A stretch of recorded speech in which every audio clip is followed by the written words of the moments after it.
सुबह 8 बजे से पहले कुछ भी नहीं खाना, शाम को 6-7 बजे के बाद कुछ भी नहीं खाना।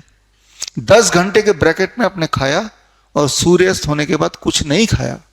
कम खाने नहीं बोला जा रहा है, कम टाइम के गैप में, कम टाइम फ्रेम में खाने बोला जा रहा है। जब आप ऐसा करते हैं तो हम देखते हैं कि पेशेंट का जो नींद अच्छी हो जाती है, कॉन्स्टिपेशन ठीक होने लगता है, blood sugar blood pressure reduce होने लगता है, उनका दर्द कम होने लगता है, उनकी वीकनेस कम होने लगती है, उनका ब्रेथलेसनेस ठीक होने लगता है। Don't eat anything after sunset if you can do it. ये इसको समझने के लिए आपको circadian rhythm of the body समझना पड़ेगा।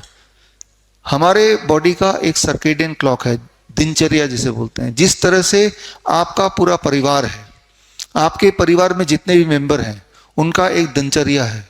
उसमें एक बच्चा होगा तो उसका भी दिनचर्या है।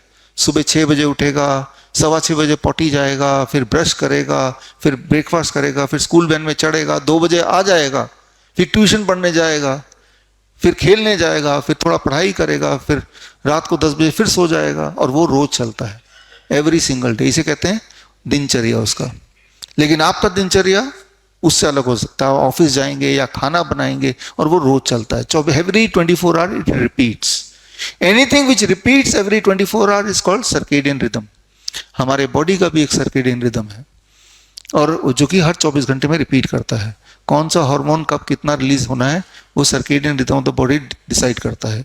सर्केडियन रिदम को समझने के लिए आपको इतना समझना पड़ेगा कि मान लीजिए यहाँ पे एक ऑर्केस्ट्रा हो रहा है और यहाँ पे तबला वाला है, गिटार वाला है, पियानो वाला है, सारे बांसुरी वाला है, वो सब लोग बजा रहे हैं। आपको जो सुनाई दे रहा है दैट इज कॉल्ड म्यूजिक, क्योंकि उनके बीच में एक हार्मनी है, ताल मेल है। मैं क्या करता हूं, चालाकी से तबले वाले को या बांसुरी वाले को हिला देता हूं, उसे डिस्टर्ब कर देता हूं। वो डिस्टर्ब हो गया तब भी बजा रहा है। उसके डिस्टर्ब होने से क्या बाकियों का और उसका तालमेल बिगड़ेगा या कि नहीं बिगड़ेगा? बिगड़ जाएगा। लेकिन तब भी वो बजा रहा है और बाकी तब भी बजा रहे हैं। अब जो आपको सुनाई देगा that should be called as noise. Music नहीं रह गया। म्यूजिक और नॉइज में फर्क इतना ही है कि जब तालमेल इन बिटवीन खो जाए तो वो ही म्यूजिक नॉइज के रूप में सुनाई देती है। ठीक इसी प्रकार हमारी जो जिंदगी है, हमारी जो बॉडी है, हमारे बॉडी में हार्ट है, लंग्स है, स्टमक है, ब्रेन है, ये सारे इंस्ट्रूमेंट्स हैं ऑर्केस्ट्रा की तरह। इन सबके बीच में भी एक ताना बाना है, एक हार्मनी है। और जब इन सब के बीच की ट्यूनिंग ठीक रहेगी तो हमारी जिंदगी म्यूजिक बन जाएगी। अब जरा सोच के देखिए, ये सारा आप देख रहे हैं घड़ी में यही सारे जो गियर्स हैं पीछे लगे रहते हैं। मैंने इसको आगे कर दिया। इनमें से मैं अगर एक को भी छेड़ूंगा, इंटेस्टाइन को छेड़ता हूं, इसकी स्पीड को थोड़ी कम कर देता हूं, तो क्या बाकियों को डिस्टर्बेंस होगी? बाकी भी कनेक्टेड है तो सबको होगी। छोटे वाले को भी छेड़ूंगा तब भी बड़े वाले डिस्टर्ब होंगे, बड़े वाले को छेड़ूंगा तब भी सारे डिस्टर्ब होंगे। एक को भी ठीक से चलाना है तो वो तभी चलेगा ठीक से जब बाकी भी कनेक्टेड ठीक से चलेंगे। तालमेल, राइट? तो हमारे body, this is called the circadian rhythm of the human body. अगर सर्केडियन रिदम को हम बिगाड़ दें तो then the life is noise. इसी को बीमारी कहते हैं। सर्केडियन रिदम बिगड़ जाने को ही बीमारी कहते हैं।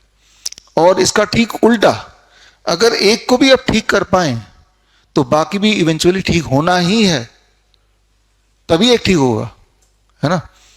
तो सर्केडियन रिदम को ठीक करने का सबसे पहला और सबसे पावरफुल तरीका है don't eat after sunset. Time as medicine. आपने देखा होगा चिड़िया है, बंदर है, जानवर हैं, एक पर्टिकुलर टाइम के बाद नहीं खाएंगे। वो इंसान ही है कि रात को 12 बजे भी खा सकता है, जोमेटो से मंगा सकता है, स्विगी से मंगा सकता है ना, आधी रात को। इंसान ही बीमार रहता है। बंदर को आप 7-8 बजे केले लेके दीजिए, रात को नहीं खाएगा, आपके ऊपर ही फेंकेगा, अगले दिन खाएगा वो। तो इंसान ने अपने नियम को ब्रेक किया, इसलिए हम बीमार रहते हैं। बड़ी से बड़ी बीमारी का आसान से आसान इलाज घर बैठे ही हो सकता है। अधिक जानकारी के लिए कांटेक्ट करें Dr. BRC Clinic @ home।